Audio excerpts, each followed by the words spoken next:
बुजुर्गों को वृद्धाश्रम में रहने के लिए मजबूर होना पड़ रहा है। वृद्ध व्यक्ति समाज के लिए संपत्ति की तरह होते हैं।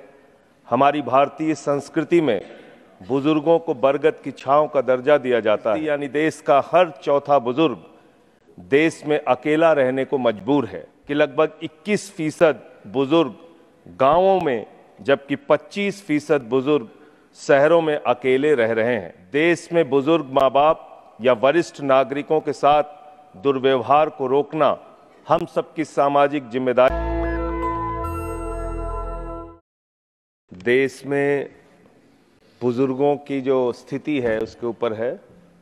देश में बुजुर्गों के साथ हो रहे दुर्व्यवहार और उन्हें अकेला छोड़ देने के मामले तेजी से बढ़ रहे हैं, जिसके चलते बुजुर्गों को वृद्धाश्रम में रहने के लिए मजबूर होना पड़ रहा है।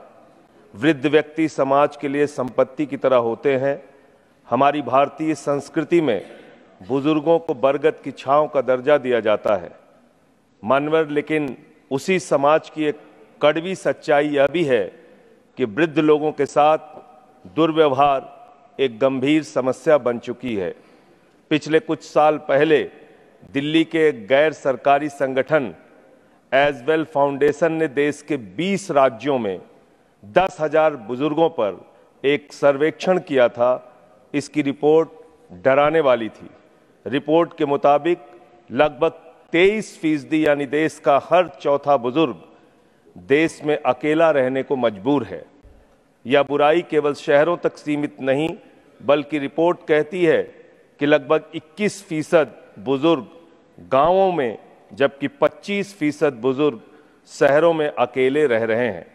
यही कारण है कि संयुक्त राष्ट्र भी जागरूकता के जरिए इसे रोकने के लिए प्रयासरत है। देश में बुजुर्ग माँ बाप या वरिष्ठ नागरिकों के साथ दुर्व्यवहार को रोकना हम सबकी सामाजिक जिम्मेदारी है।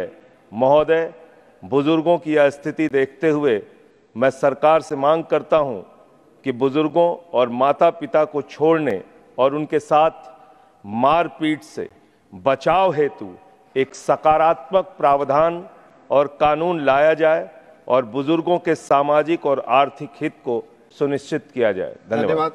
नेशनल दस्तक की आपसे गुजारिश है कि अगर इसको बचाना चाहते हैं तो नेशनल दस्तक को सब्सक्राइब करने के लिए रेड कलर के सब्सक्राइब बटन को दबाएं, फिर बेल आइकन की घंटी दबाएं। नेशनल दस्तक को बचाने के लिए बहुत जरूरी है कि हर खबर को शेयर करें, लाइक करें, कमेंट जरूर करें।